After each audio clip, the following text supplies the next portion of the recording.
Bulletin की शुरुआत करते हैं। यूपी के अलीगढ़ में दरोगा की पिस्टल से अचानक गोली चलने से एसओजी सिपाही याकूब की मौत पर पिता ने सवाल खड़े कर दिए। आपको बताते चले कि उन्होंने कहा कि सिर में तो गोली मारने से ही लग सकती है। उन्होंने पूरे मामले की जांच की मांग की है। दरअसल आपको बताते चले कि आज अलीगढ़ थाना भागा में गोवंशों के पकड़ने जो जा रही थी पुलिस, उसके द्वारा एसओजी की टीम के साथ अब बड़ा हादसा हो गया है। एक दरोगा की पिस्टल लोडिंग के दौरान फंस गई थी और जिसके बाद उसे अनलॉक करने के दौरान गोली चल गई। और आपको बताते चले कि गोली दरोगा के पेट को चीरते हुए सिपाही के सिर में जा लगी और जिसमें उसकी मौत हो गई।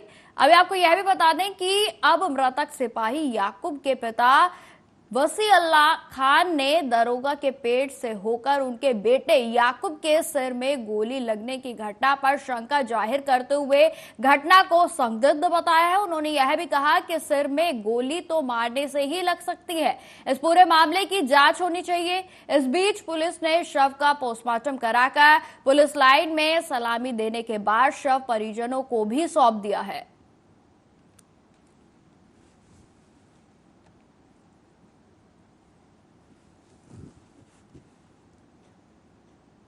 कोई जानकारी वहां से प्राप्त नहीं हुई। जो साथ वाले थे उन्होंने जैसे बताया वो समझ में बात नहीं आ रही है।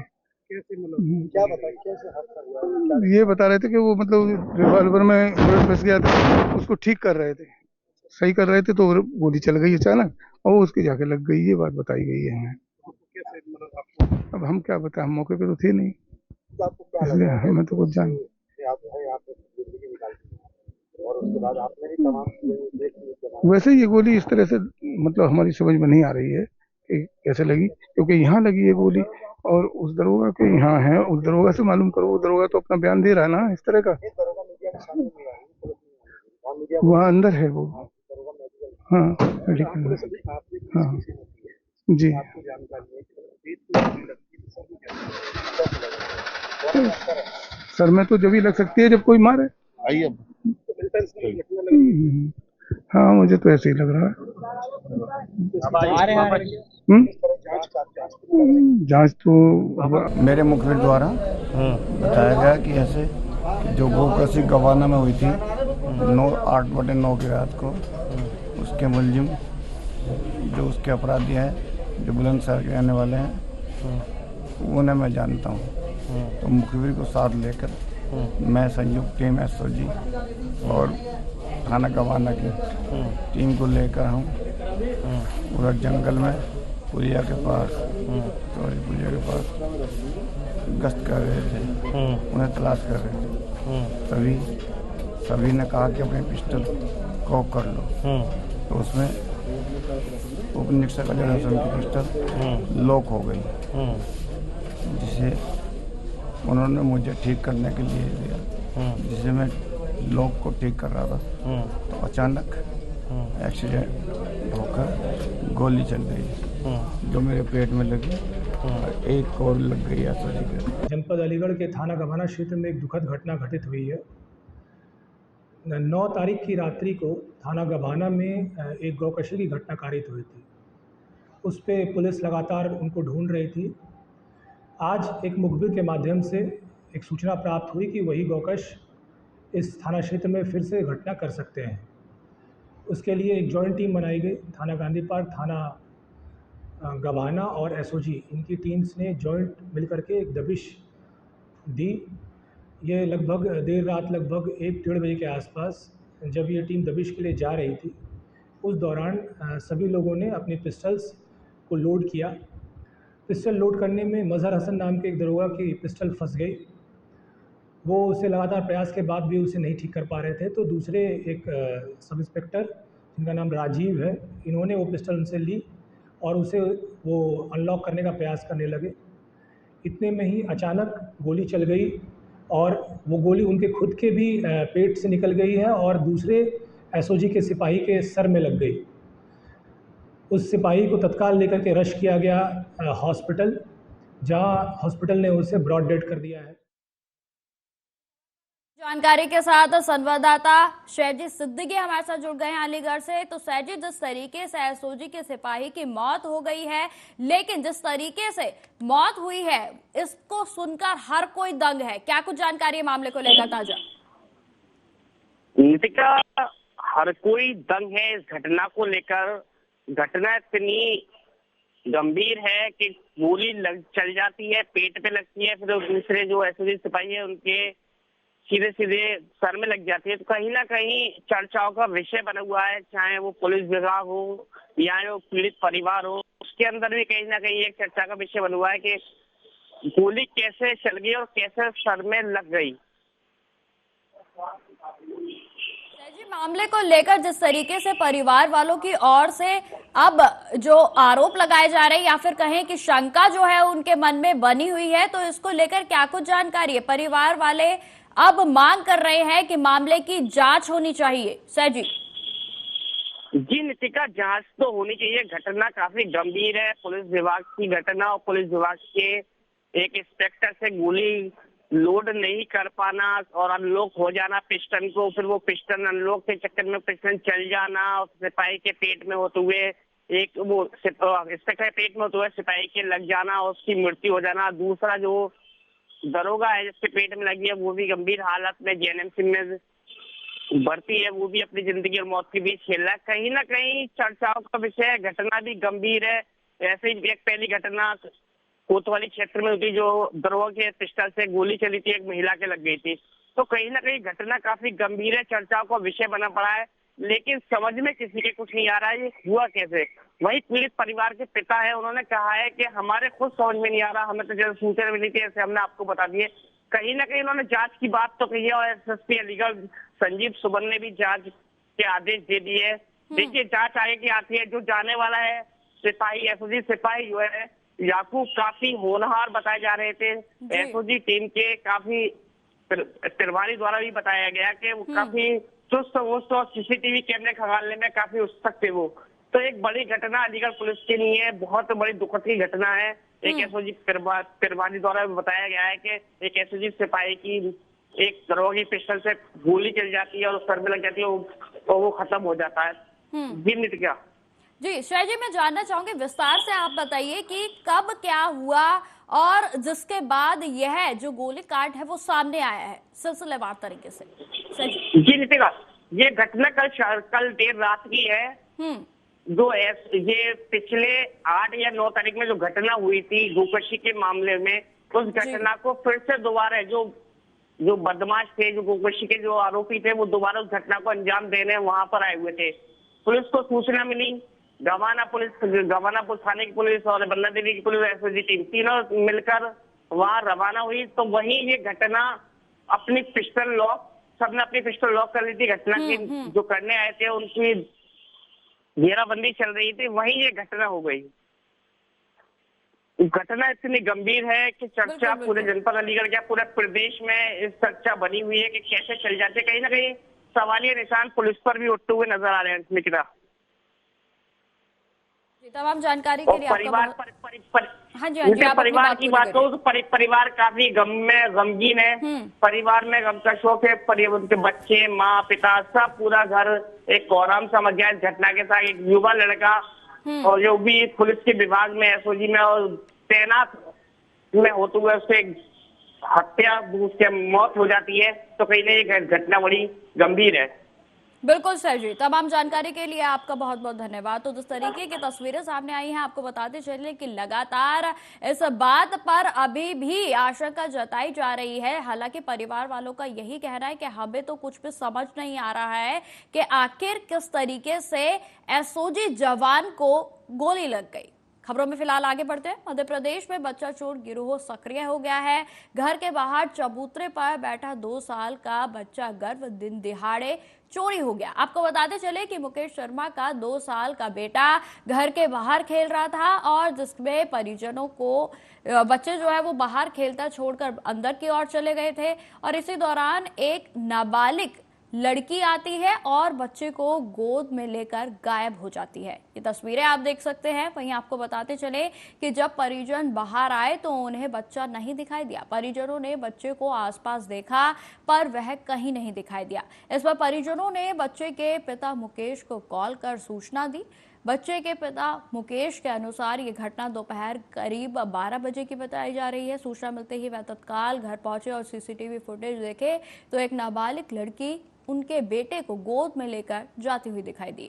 वहीं आपको बताते चले कि परिजन उसे तलाशते हुए बासोदा के बस स्टैंड के साथ ही रेलवे स्टेशन पहुंचे और इसी दौरान स्टेशन के पास कुछ लोगों ने परिजनों को बताया कि एक लड़की छोटे बच्चे को गोद में लेकर स्टेशन पहुंची थी। परिजनों ने तुरंत जीआरपी और सीआरपीएफ थाने पहुंचकर बच्चे की चोरी होने की जानकारी दी और जिसके बाद जैसे तैसे बच्चे को पकड़ा गया। लगभग 12:30 और 1:45 बजे के आसपास पुलिस को टेलीफोन से सुरेश शर्मा जी ने अवगत कराया था कि उनके छोटे नाती जो गर्भ नाम का बच्चा है और 2 साल का है, अभी वो ठीक से बोल भी नहीं पाता है, उसको कोई अज्ञात व्यक्ति जो है उठा के घर के दरवाजे से ले गया है। तो इस सूचना पर तत्काल पुलिस नानाजी वाली गली में जहाँ इनका घर बताया था वहाँ पहुँची है और फिर घर पे लगे सीसीटीवी कैमरों को देखा गया है, जिससे ये दिखाई दिया कि एक 13-14 साल की बच्ची उस बच्ची को इनके बच्चे को उठा के ले गई है और गली में गई है, जिसको फॉलो किया गया। और बाद में रेलवे स्टेशन का जो दूसरा पार्ट है प्लेटफॉर्म नंबर 3 की तरफ, वहाँ उस एरिया से एक बच्ची के 13-14 साल की बच्ची के कब्जे से उस बच्चे को बरामद भी कर लिया गया है। इसमें पुलिस ने अपराध पंजीबद्ध किया है और अनुसंधान जारी है और इसमें ट्रैक किया जा रहा है कि इसके क्या क्या एस्पेक्ट हो सकते हैं। इसमें दोनों एंगलों को देखा जाएगा कि या तो ये भीख मांगने के उद्देश्य से बच्चे को उठाया गया है, अपहरण किया गया है, या किसी और के द्वारा इनको हैंडलिंग किया जा रहा था। ये मामला दोपहर 12:30 बजे की घटना है। घर पे फोन आया मेरे पास कि अपना छोटा लड़का मिल नहीं रहा है। तो क्या नाम है बच्चे का? गर्भ। और उम्र कितनी उसकी? 2 साल। ठीक है, फिर? तो मैं घर पहुंचा, घर से आके मैंने आसपास की गली में देखा, फिर मैंने तुरंत ही अपने कैमरे चेक किए तो उसमें एक बच्ची 10 से 12 साल की उम्र की है और अपने बच्चे को उठा के बगल वाली गली में भाग गई। तो मैं तुरंत ही गली में पीछे भागा तो मुझे मालूम पड़ा रविदास कॉलोनी में जाके एक बच्ची उसको रोड साइड ले गई है, नेहरू चौक रोड साइड को ले गई। तो मैं तुरंत उधर गाड़ी दबाई, मैंने अपने दोस्तों को फ़ोन किया, मैंने तुरंत इधर जाओ। हम स्टेशन पहुँचे, स्टेशन पर जाने की जीआरपी और 2 महिला थी जो भोपाल की रहने वाली हैं। उन्होंने हमको बताया कि वो आपका, मैंने उनसे पूछा जीआरपी से, आपने तो बच्ची को देखा क्या? तो उन्होंने कहा कि आपका बच्चा है क्या वो?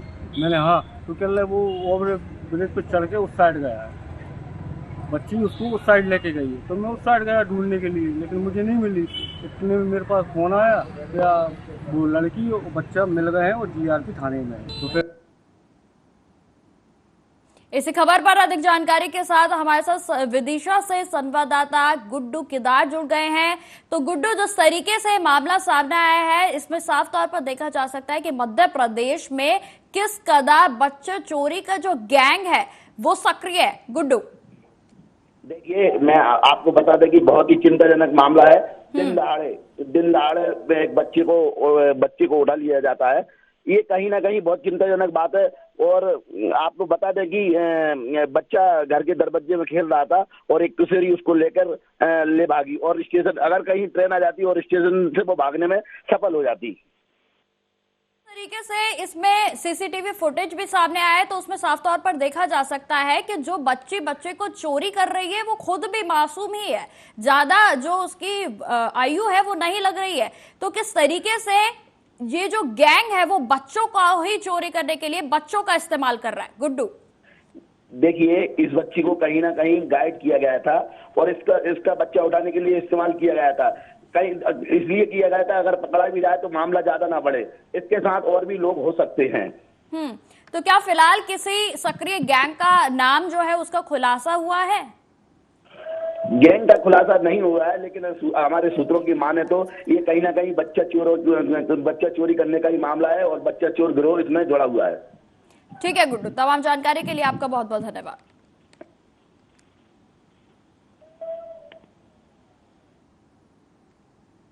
खबरों में आगे बढ़ते हैं। खंडवा में मुहर्रम के मौके पर निकलने वाले ताजिया के जुलूस में फिलिस्तीन का झंडा फहराया गया है। जी हां, आपको बताते चले कि घटना खंडवा के शिवाजी चौक क्षेत्र की बताई जा रही है, जहां पर ताजिया के आगे चलने वाली भीड़ में एक युवक फिलिस्तीन का झंडा लहराता हुआ दिखाई दिया। वहीं आपको यह भी बताते चले कि इसी झंडे को बाद में दूसरा युवक फहराते हुए आगे भी ले गया। लगभग 10 से 15 मिनट तक यह झंडा लहराया गया और बाद में जुलूस के दौरान ही कुछ लोगों ने इस झंडे को बंद करवाया। वहीं आपको बताते चले कि शाम को फिलिस्तीन का झंडा फहराने वाला वीडियो जो है अब सोशल मीडिया पर जमकर वायरल हो गया है, जो रात में वायरल होते हुए ही आपको बता दें कि इस पर हिंदू संगठन के बजरंग दल की ओर से आपत्ति जताई गई और जहां रात में ही बजरंग दल के कार्यकर्ताओं ने थाने में इसकी शिकायत दर्ज की और इसे देश विरोधी गतिविधि मानते हुए सख्त से सख्त कार्रवाई की मांग की गई।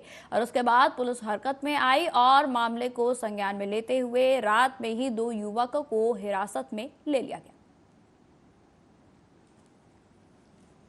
तो आपको बता दें कि किस तरीके से अब यह जो वीडियो है वो सोशल मीडिया पर वायरल हो गया है और जिसमें वायरल होने के बाद भी जो प्रशासन है उसके ओर से हरकत में आए और आपको बता दें कि 2 युवकों को जो कि झंडा फहरा रहे हैं उनको हिरासत में ले लिया गया है। ये तमाम जो तस्वीरें हैं ये कल की बताई जा रही हैं और जिसमें कल रात के बाद यह वीडियो सोशल मीडिया पर जमकर वायरल हुआ, जिसमें कि आप भी साफ तौर पर देख सकते हैं कि भीड़ का हुजूम जो है वो चारों ओर देखा जा सकता है साफ तौर पर।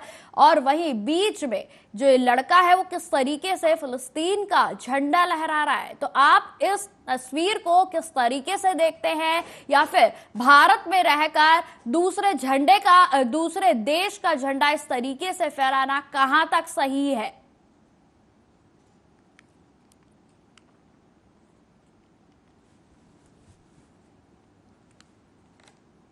मध्य प्रदेश के सागर में बंडानगर के वार्ड 9 में श्री राम मंदिर के कपूर गोरम श्री भोलेनाथ राम मंदिर ट्रस्ट के द्वारा सनातनी पाठशाला चलाई जा रही है और जिसमें प्रतिदिन छोटे छोटे बच्चे श्री रामायण पाठ पढ़ना, श्लोक पढ़ना सहित धार्मिक गतिविधियां सीख रहे हैं। आपको बताते चले कि इसी तारतम्य में मंदिर परिसर में बच्चों के लिए छत्री वितरण कार्यक्रम का आयोजन किया गया और जिसमें बंडा विधायक वीरेंद्र सिंह ने बच्चों के बीच पहुंचकर बच्चों को संबोधित किया और साथ ही साथ कमेटी के द्वारा किए जा रहे कार्यों की सराहना करते हुए वार्डवासी सहित गणमान्य नागरिक जो है इस दौरान इस कार्यक्रम में शामिल रहे। वहीं आपको बता दें कि कार्यक्रम की शुरुआत सरस्वती वंदना एवं अतिथि सम्मान से की गई। साथ ही अतिथियों ने उद्बोधन भी किया।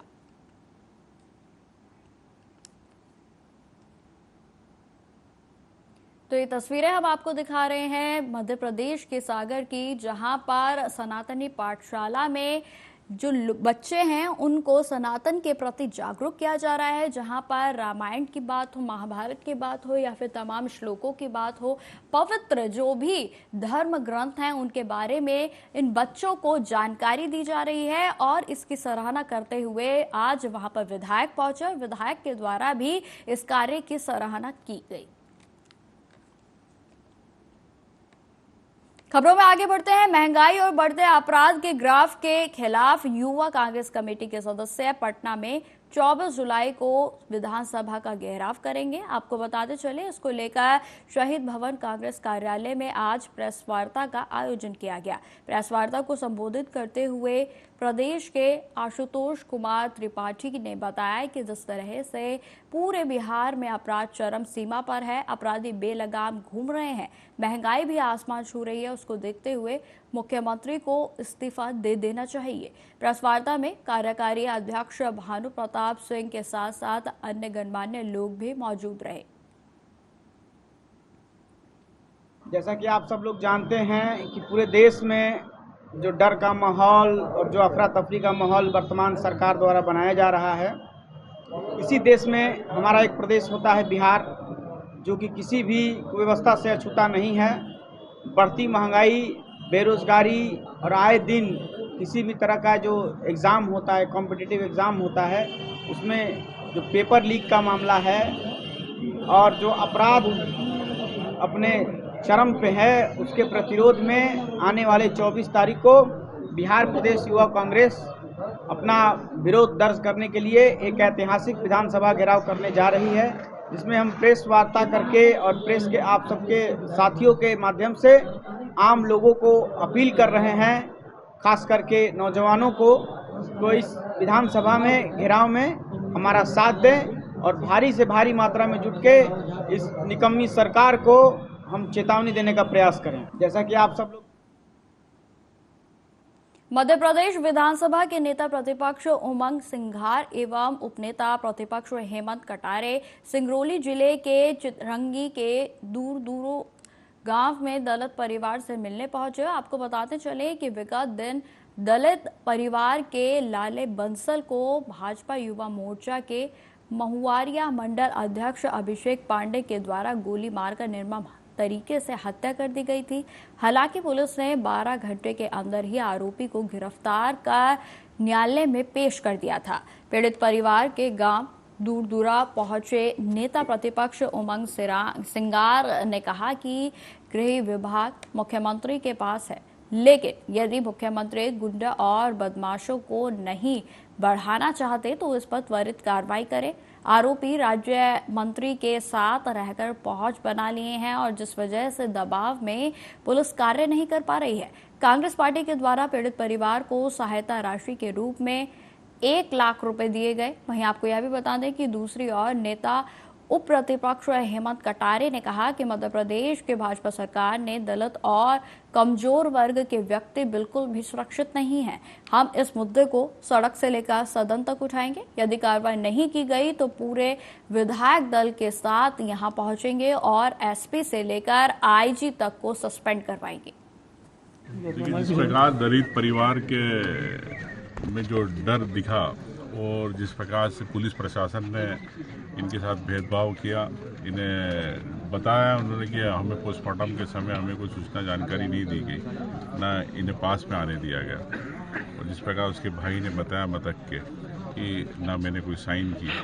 कल यह राधा सिंह भी आई थी, 25,000 दे रही थी लेकिन साइन करवा रही थी। कौन से कागज पर साइन करवा रही थी? मृतक परिवार के, उनके परिवार के पिता ने उनके बताया, मृतक के पिता ने। तो ये एक पूरा षड्यंत्र है बीजेपी का और अपने लोगों को बचाने का। क्यों नहीं अभी तक पुलिस ने वहाँ पे CTR लोकेशन क्यों नहीं निकाली?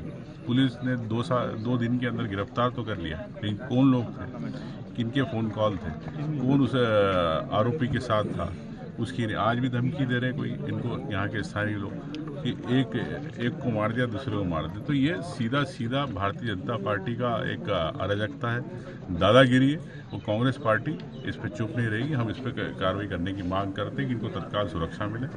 और मैंने आज कांग्रेस पार्टी की ओर से एक सहयोग राशि के रूप में मृतक परिवार को 1 लाख रुपए की घोषणा की।